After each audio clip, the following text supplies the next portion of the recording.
முருகேசன் ஒருத்தர், சுருக்கமா சொல்லிடுறேன், முருகேசன் ஒருத்தர் பேங்க்ல கிளர்க்கா இருக்கிறார்.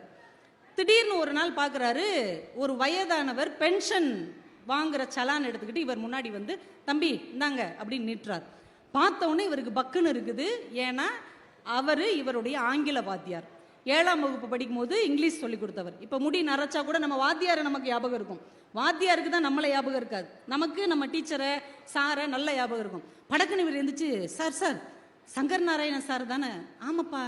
நீங்க யாரு? சார் நான் தான் சார் முருகேசன், உங்ககிட்ட 7ஆம் கிளாஸ் படித்தேன். அப்படியாப்பா, பேங்க்ல வேலை பார்க்குறியா? சந்தோஷம்ப்பா. டீ எல்லாம் கொடுத்து பேசிக்கிட்டு இருப்பார். என்ன சார், ரிட்டையர்ட் ஆகிட்டேன்ப்பா, அதான் பென்ஷன் வாங்க வந்தேன். சரி சார் நான் கொடுத்துட்றேன்ட்டு ஒவ்வொரு மாதமும் அவர் வரும்போது இவர் டக்கு டக்குன்னு அவருக்கு கிளியர் பண்ணி கொடுப்பார். இப்படியே ஒரு 10 வருடம் போகிறது. சார் எழுதி கொடுக்குறாரு, இவர் அந்த சலானை மூவ் பண்ணுறாரு. சைன் மிஸ் மேட்ச் அப்படின்னு திரும்பி வருது. உடனே இவர் மேனேஜர்கிட்ட போய், சார் அவர் என்னுடைய ஆசிரியர் தான், வயசானவருங்கிறதுனால ஏதோ சைன் மிஸ் மேட்ச் ஆகுது, நான் வேணா அதுக்கு கடிதம் எழுதி தர்றேன், நீங்கள் வந்து தயவு செஞ்சு இதை ஓகே பண்ணணும். சரிப்பான்னு அவர் ஓகே பண்ணுறார். இதே மாதிரி ஒரு தடவை 2 தடவை 3 தடவை நடந்துருது.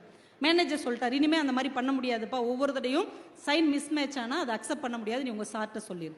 சார் பக்கத்தில் இவர் சொல்கிறதுக்காக போகிறாரு. இவர் 7ஆம் வகுப்பு படிக்கும் போது நடந்த சம்பவம் ஞாபகம் வருது. ஏன்னா கையெழுத்துக்காகவே பெரம்படி வாங்கினவர் இவர். கோழி கிண்டுன மாதிரி கிண்டுவார் முருகேசன். அந்த வாத்தியார் முட்டியிலே அடிச்சிருக்கிறார். டே இப்படிலாம் எழுதுனா எவன்டா உனக்கு மார்க் போடுவான், ஹேண்ட் ரைட்டிங் அழகா இருந்தா தான்டா தலையெழுத்து அழகா இருக்கும், பாரு சார் எப்படி எழுதுறேன்னு போர்டில் அவர் எழுதி போட்டாருன்னா அந்த சேத்தெழுத்து அப்படியே ஜீனி முட்டாயை அப்படியே வளைச்சு வளைச்சு விட்டா எப்படி இருக்கும், அது மாதிரி கண்ணில் ஒத்திக்கிற மாதிரி இருக்கும். அப்படி ஒரு எழுத்துக்கு சொந்தக்கார ஆசிரியர்கிட்ட கோழி கிண்டுன மாதிரி கிண்டுன முருகேசன் உங்க கையெழுத்து சரியில்லைன்னு எப்படி சொல்றது? தயங்கி தயங்கி, சார் நீங்க ஏடிஎம்லேயே எடுத்துக்கலாமே சார், இல்லைன்னா உங்கள் பையன்கிட்ட கூட சொல்லி ஏடிஎம்ல எடுக்க சொல்லலாம். இல்லைப்பா, எனக்கு வர்ற பணத்தை நான் தானே வந்து வாங்கணும். சார் சொல்லுப்பா, என்ன சைன் கொஞ்சம் என்ன என்ன சைன் அந்த எண்ணு சரியா வரல. எண்ணு சரியா வரலையா? எனக்கு சரியா வரலையா? இல்லை நீங்கள் கையெழுத்துல சரியா வரல. திரும்ப ஒரு பேப்பர் எடுத்து போட்டு போட்டு போட்டு பார்க்காரு, அந்த எண்ணு வரவே மாட்டேங்குது. இப்போ மேனேஜரும் இவரும் கலந்து பேசி அவரை கூப்பிட்டு, சார் தப்பாக நினச்சிக்காதீங்க, நீங்கள் பேசாமல் கை நாட்டு வச்சிடுறீங்களா? கை நாட்டு வச்சுட்டா பிரச்சனை இல்லை.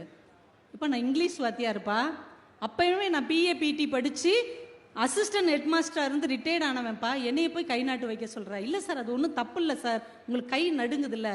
இல்லை நான் வேணா வீட்டுக்கு போய் 1 வாரம் நல்லா ப்ராக்டிஸ் பண்ணிவிட்டு அப்புறமேட்டி வரட்டுமா அப்படிங்கிறாரு.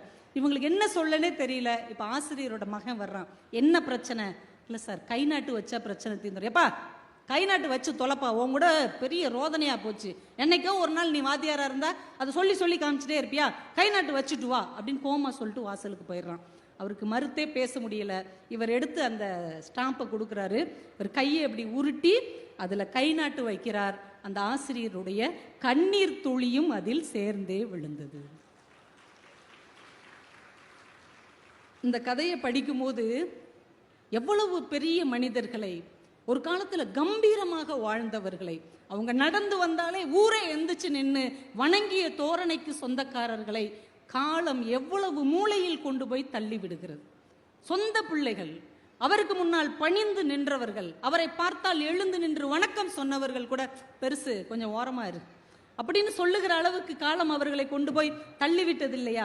இந்த வேதனையை நாம் எப்படி உணர்ந்து கொள்ள முடியும் என்றால், இது மாதிரியான ஒரு கவிதை, ஒரு சிறுகதை, ஒரு கட்டுரை இனிமே நாமாவது இது மாதிரி யாரையும் செய்துவிடக் கூடாது என்கின்ற ஒரு சிந்தனையை நமக்கு தரும் என்பதால் கட்டுரை, சிறுகதை வாழ்க்கையில ரொம்ப முக்கியமான ஒன்று.